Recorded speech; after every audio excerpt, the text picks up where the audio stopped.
আমাদের আমরা মোরালেস কনফার্ম 14 তারিখে তারেক রহমান সাহেব বাংলাদেশের নতুন প্রধানমন্ত্রী হতে যাচ্ছেন। আপনারা আপনারা কারা কারা আমাকে সোশ্যাল মিডিয়াতে ফলো করেন, ফেসবুকে কে কে ফলো করে? To inspire the female young generation. I'm sure তোমরা last 5 months Facebook you've seen me on social media. I would just like to say something about myself. I'm a very private person. I am not active on social media. But for the future of Rangunia, I wanted to set an example. আমরা মোরালেস confirm 14 তারিখে তারেক রহমান সাহেব বাংলাদেশের নতুন প্রধানমন্ত্রী হতে যাচ্ছেন। আমার ভবিষ্যৎ আমি জানি না, আমি পাস করবো না কিনা আমি জানি না, বাট তারেক রহমান সাহেব সামনের প্রধানমন্ত্রী। তারেক রহমান সাহেবের একটা জিনিস যেটা অনেক প্রশংসা পাচ্ছে, ওটা হচ্ছে গিয়ে আমাদের ইমাম মুয়াজ্জিম সাহেবদের জন্য সরকারের পক্ষ থেকে কিন্তু সম্মানী দেওয়া হবে মান্থলি। এটা আগে ছিল না, আমি জানি না এটা কেন আগে ছিল না। ওনারা যেই কাজ করে ওনাদেরকে ফর্মাল গভর্নমেন্ট রেকগনিশন অনেক আগে দেওয়া হয়েছে, কিন্তু সামনের সরকার এই উদ্যোগটা নিচ্ছে।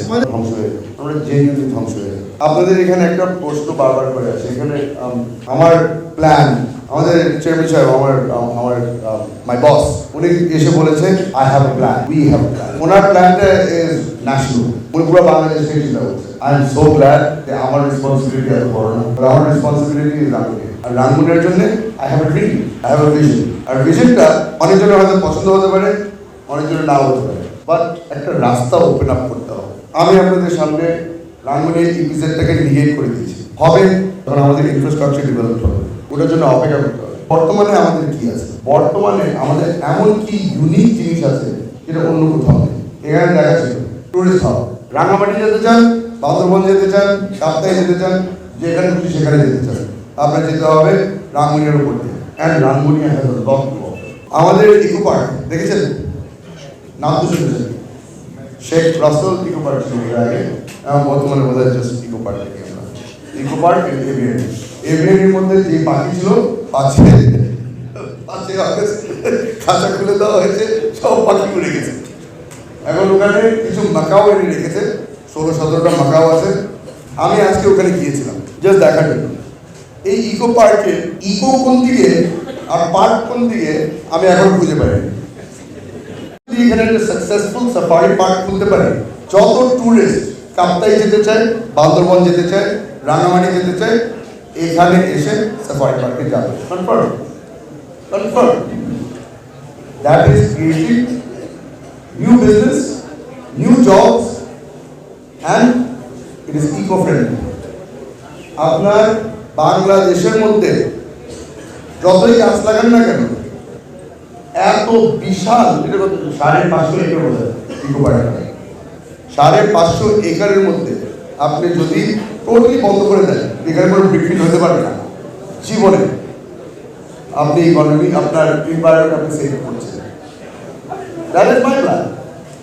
ইট মাইট বি অবসার্ড, দেখে হয়তো অনেক পাগলামি মনে হবে, কিন্তু এই একটা সাফারি পার্কের কারণে ছোট ছোট রেস্টুরেন্ট, ছোট ছোট হোটেল, মোটেল এটার আশেপাশে খোলা শুরু হয়ে যায়, কারণ আপনার ওখানে মানুষকে রাখার ব্যবস্থা করতে হবে। That again is creating job, নতুন চাকরির ব্যবস্থা আপনি ওখান থেকে করছেন। জিনিস শুনে আসুন, আমি বলেছি এক স্পিচে এই রাস্তাকে 4 লেন করতে হবে।